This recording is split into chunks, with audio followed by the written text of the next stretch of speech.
Setiap pertanyaan pasti ada jawaban, setiap keinginan pasti ada jalan. Jangan pernah menganggap bahwa kesuksesan yang telah dicapai oleh orang lain hanyalah sebuah ilusi. Karena kenyataannya, dirilah sang pecundang yang tak mau berupaya untuk memampukan kualitas diri. Hai teman-teman semua, BTW gimana nih kabar keuangannya di bulan November kemarin? Kalau bunda kelihatannya masih aman-aman gitu ya teman-teman. Walaupun sisanya nggak terlalu banyak, yang penting kan nggak over budget ya. Tetapi yang namanya budgeting itu nggak harus ada sisa sebenarnya teman-teman.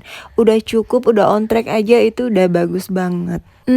Kali ini bunda mau sedikit membahas tentang cara menikmati hidup. Tentu saja setiap manusia memiliki cara yang berbeda-beda. Ada yang cara menikmati hidupnya dengan bekerja, ada yang dengan pergi liburan, shopping, dan lain-lain. Tapi kalau bunda lebih senang melakukan budgeting seperti ini. Jadi keuangan bunda lebih teratur dan terarah. Sama satu lagi, bunda tuh paling senang kalau ngeliat rumah itu rapi teman-teman. Udah kayaknya cukup dua itu aja yang bisa membuat nikmat yang luar biasa untuk kehidupan bunda gitu ya teman-teman. Sesimpel itu sebenarnya.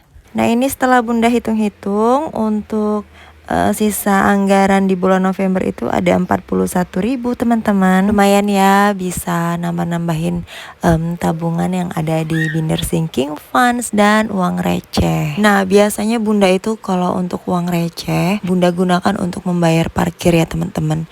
Jadi selalu standby di dalam dompet, bunda masukkan sejumlah 10.000 rupiah. Nanti kalau habis bunda ambil lagi dari tabungan receh itu. Jadi untuk dana parkir tidak mengganggu dana anggaran bulanan.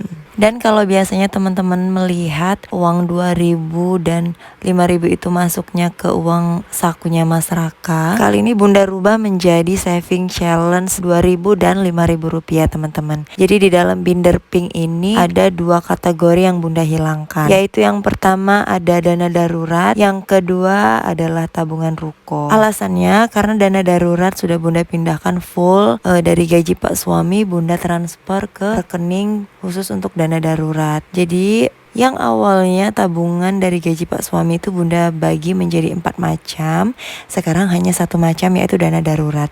Kenapa? Karena kemarin dana darurat sempat kepake teman-teman. Jadi ini bunda sedang berusaha membalikan kembali dana darurat yang sudah habis terpakai. Jadi fokusnya di rekening. Sementara untuk ruko, alhamdulillah bangunannya sudah setengah jadi bunda stopkan dulu. Bunda mau fokus ke dana darurat. Jadi sampai dana darurat sudah terkumpul, baru bunda akan melanjutkan pembangunan rukonya. Sementara untuk tabungan yang lain, alhamdulillah masih berjalan dengan lancar. Walau nggak terlalu ngebut, juga nggak terlalu pelan. Yang penting terisi aja setiap bulan, walaupun ngisinya hanya 50.000, tapi ya masih lanjut teman-teman. Oke, untuk evaluasi sudah selesai. Sekarang waktunya bunda membuat rincian anggaran. Untuk bulan Desember sepertinya masih sama dengan bulan November kemarin. Totalnya ada 2.950.000 rupiah dari pendapatan pak suami yang bunda kelola sebesar 7 juta rupiah.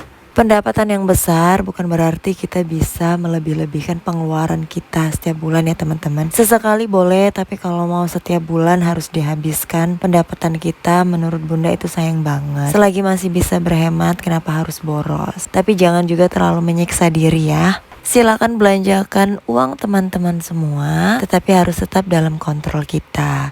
Karena nanti kalau uangnya sampai habis, yang akan pusing itu siapa teman-teman? Pasti kita juga kan? Nah, maka dari itu jangan sampai kebablasan. Harus tetap kita kontrol berapapun uang yang keluar dari dompet kita.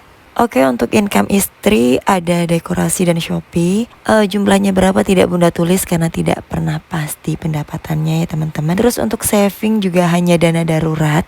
Untuk tabungan utama bunda kosongkan dulu. Dana pendidikan mamas dan adik juga bunda kosongkan. Jadi hanya dana darurat.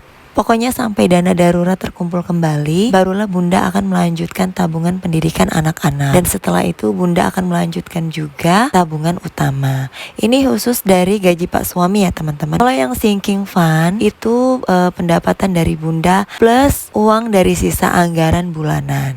Oke, lanjut ke pengeluaran yang wajib. Yang pertama itu ada listrik, masih di budget Rp200.000. Lalu yang kedua ada untuk iuran kompleks sebesar Rp50.000. Ada IndiHome Rp350.000 dan SPP masyarakat Rp300.000. Maka total pengeluaran untuk kewajiban per bulan Bunda adalah Rp900.000. Lalu untuk pengeluaran kebutuhan, yang pertama ada belanja bulanan, Bunda budgetkan menjadi Rp400.000.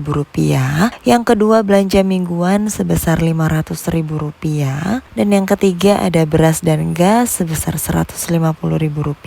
Ada pulsa Bunda sebesar Rp50.000.